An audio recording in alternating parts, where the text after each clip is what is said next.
മുത്തച്ഛ, മായയുടെ മുത്തച്ഛ,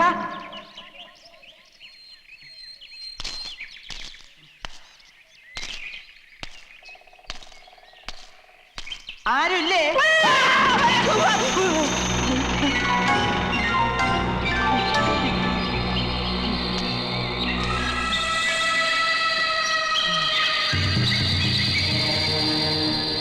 ജനനം 1862, മരണം 1942.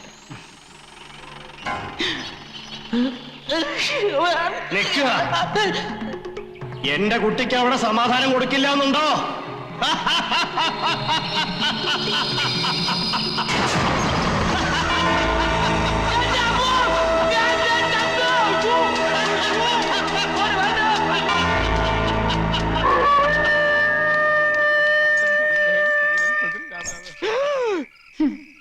മുത്തശ്ശനെ പോയി കണ്ടു അല്ലേ? ഇനി ഏട്ടന് എന്നെ കാണണ്ടേ?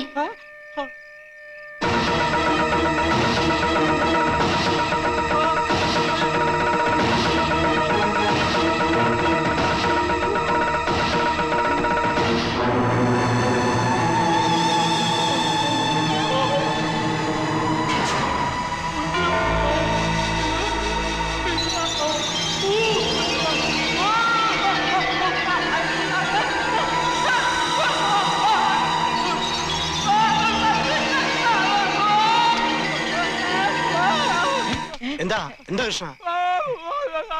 അവിടെ എന്താ? അവിടെ ഒന്നും കാണുന്നില്ലല്ലോ.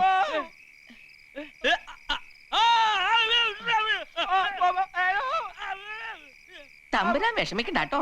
ഇന്ന് രാത്രി സ്വാമികൾ തകടുകൾ കുഴിച്ചിടുന്നതോടെ പരദേവതകൾ നമ്മളെ കാത്തു രക്ഷിക്കും. വരിക.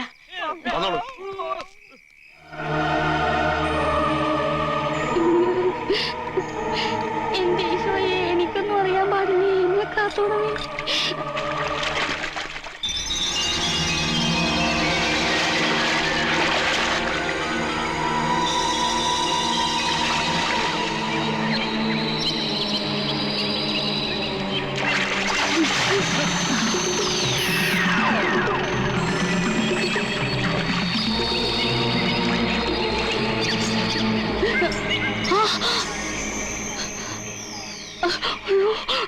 ആളും ഇടിക്കുകയാണല്ലോ.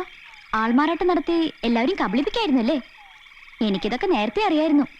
എന്റെ കുഞ്ഞെ, ഇതൊന്നും മനഃപൂർവ്വമല്ല കേട്ടാ. അത് ഞാൻ ഇവിടെ ജീവിക്കാനുള്ള കൊതി കൊണ്ട് ചെയ്തു പോയതാണ്. മാപ്പാക്കണം. മുത്തശ്ശി അറിഞ്ഞ എന്താ സ്ഥിതി എന്ന് അറിയാലോ. കർത്താവിനെ ഓർത്ത് ഇത് ആരോടും പറയല്. ഞാൻ നിങ്ങക്കടെ കാല് പിടിക്കാം. അതൊന്നും വേണ്ട. ആ തകിട് അവിടെ വെച്ചിട്ട് ഇങ്ങടുത്ത് വാ, ചോദിക്കട്ടെ. അയ്യോ കുഞ്ഞെ, ഇത് താഴെ വയ്ക്കാനോ കൈമാറാനോ പാടില്ലെന്നാണ് പറഞ്ഞേക്കണത് കേട്ടാ. അത് സന്യാസിയാണെങ്കിലാ. അന്യജാതിയിൽപ്പെട്ട ഒരു സ്ത്രീയുടെ കയ്യിലായപ്പോ തന്നെ ആചാരങ്ങളൊക്കെ തെറ്റിയില്ലേ? സംശയമുണ്ട്, നമുക്ക് മുത്തശ്ശിയോട് ചോദിക്കാം. അയ്യോ വേണ്ട കുഞ്ഞെ, ഞാൻ അങ്ങോട്ട് വരാം.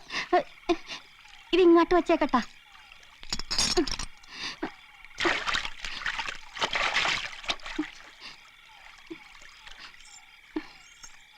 നീ എന്നെ ഇവിടെ ജീവിക്കാൻ സമ്മതിക്കില്ല അല്ലേ? അയ്യോ, അതിന് കുഞ്ഞിനോട് ഞാനൊന്നും ചെയ്തില്ലല്ലോ.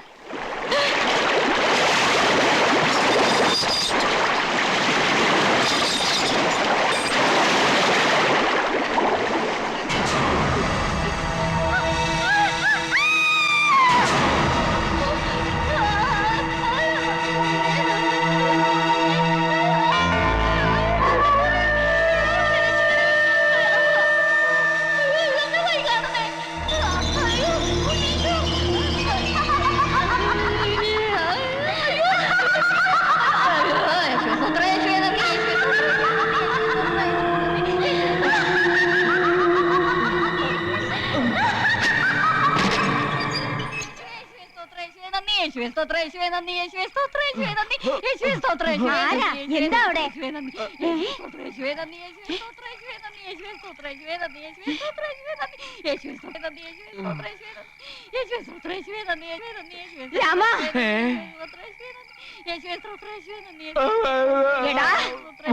അവന്റെ ഒരു ആവേശാനന്ദ സ്വാമികൾ. കോലോത്ത് പിന്നെ എങ്ങനെയാ അനിഷ്ട സംഭവങ്ങൾ ഉണ്ടായിരിക്കണേ? ചാവടിയില മൂദേവിയായിട്ട സേവയായിരുന്നില്ലേ അവന്? അവളോടൊപ്പം അവനെ അവിടുന്ന് അടിച്ചിറക്കേണ്ടതായിരുന്നു. പക്ഷെ എന്തോ അതിനുള്ള മനസ്സെനിക്ക് അങ്ങോട്ട് വന്നില്ല. ബ്രഹ്മചര്യം ലംഘിച്ചിട്ടില്ലെന്ന് പരദേവതകൾ കൊണ്ട് സത്യം ചെയ്തിട്ടും എന്തോ എനിക്ക് അങ്ങോട്ട് വിശ്വാസമായിട്ടില്ല മേപ്പാടൻ. തമ്പുരാട്ടി, അവിടുത്തെ കണക്കുകൂട്ടലുകൾ തെറ്റിയിരിക്കണം. ചാവടിയിലെ സ്ത്രീയുടെ സഹവാസം കൊണ്ട് കൃഷ്ണൻ തമ്പുരാന്റെ ബ്രഹ്മചര്യം നശിച്ചിട്ടില്ല. എന്റെ മന്ത്രാക്ഷരങ്ങളുടെ ശക്തി കൊണ്ട് കഠിനഹോമത്തിന്റെ പരമ്യതയിൽ ഒരു വെളിപാട് പോലെ ഞെട്ടിക്കുന്ന രഹസ്യം നാം മനസ്സിലാക്കി. എന്താ മേപ്പാടൻ? മാണിക്യശ്ശേരിയിലെ തമ്പുരാക്കന്മാരോട് അടങ്ങാത്ത പകയുമായി കോലോത്ത് കുടിയേറിയിരിക്കുന്ന ദുരാത്മാവ് ഉണ്ണിത്തമ്പുരാന്റെ സഹധർമ്മിയുടെ ശരീരത്തിലാ. ഏതോ ഒരു നിമിഷത്തിന്റെ ചപലതയിൽ ബ്രഹ്മചര്യം പോലും തമ്പുരാൻ നഷ്ടപ്പെട്ടു കഴിഞ്ഞിരിക്കുന്നു. അതോടെ അവൾ പൂർവാധികം ശക്തി പ്രാപിച്ചിരിക്കുക. കോലോത്തിന്റെ സർവനാശം കാണാതെ അവൾ ഇനി ഒഴിയില്ല. തമ്പുരാട്ടിക്കറിയോ, പണിക്കരുടെ മരണത്തിന് കാരണം ഈ ദുരാത്മാവ് തന്നെയാ. അതുമാത്രമല്ല, വേറൊരു വിശേഷം കൂടിയുണ്ട്. ആലത്തൂരുള്ള മിഖാലച്ചന്റെ ദൂതൻ നമ്മെ വന്ന് കണ്ടിരുന്നു. നോം സംശയിച്ച പോലെ തന്നെ ആരെ അമ്പരിപ്പിക്കുന്ന വിവരങ്ങളാ അച്ഛനും അറിയാൻ കഴിഞ്ഞത്. നമുക്ക് എത്രയും വേഗം മിഖാലച്ചനെ പോയി ഒന്ന് കാണണം. എന്താണോ പറയുന്നത്?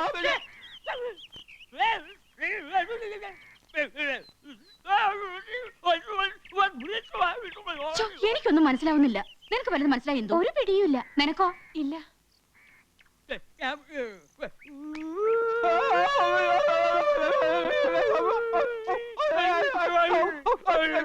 രണ്ടുപേർക്കും അസുഖം ഇത്തിരി കൂടുതലാണെന്നാ തോന്നുന്നത്.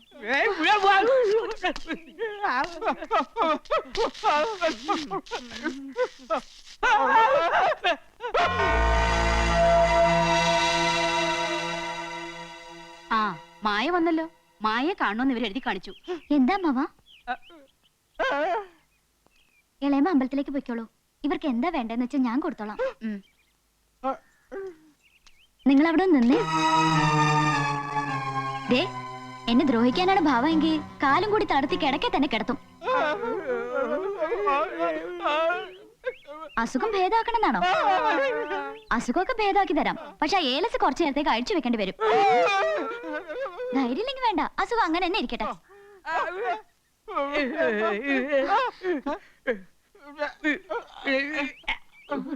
നിങ്ങളെ കൊണ്ട് അതിന് കഴിയില്ല. ദേ, സൗമ്യ രമ്യ ഇങ്ങോട്ട് വന്നേ. എന്താ ചേച്ചി? നിങ്ങൾ ഈ മാമന്മാരുടെ ഏലസ് ഒന്ന് അഴിച്ചെടുത്തേ.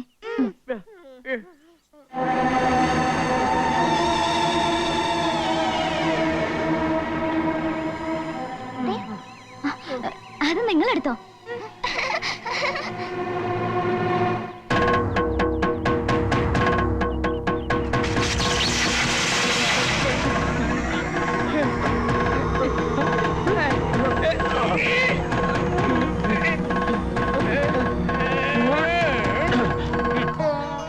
ഈശ്വര, എന്റെ തളർച്ച മാറി. യക്ഷിയാണേലും ഭൂതമാണേലും വളരെ നന്ദിയുണ്ട്. അയ്യോ, ഏലസ് അത് പോയാ പ്രശ്ന.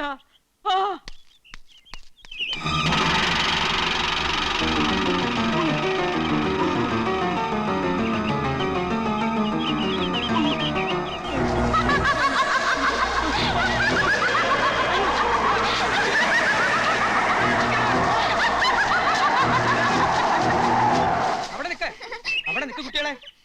ഏലസ് തന്നെ.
വർഷങ്ങൾക്ക് മുമ്പ് ഗർഭാവസ്ഥയിൽ ജീവനോടെ ചിതയിൽ എരിഞ്ഞടങ്ങിയ കോരോത്ത് ദാസിപ്പണിന്റെ ആത്മാവ് ആഗ്രഹങ്ങൾ പൂർത്തീകരിക്കാതെ ഒഴിഞ്ഞു പോവില്ല.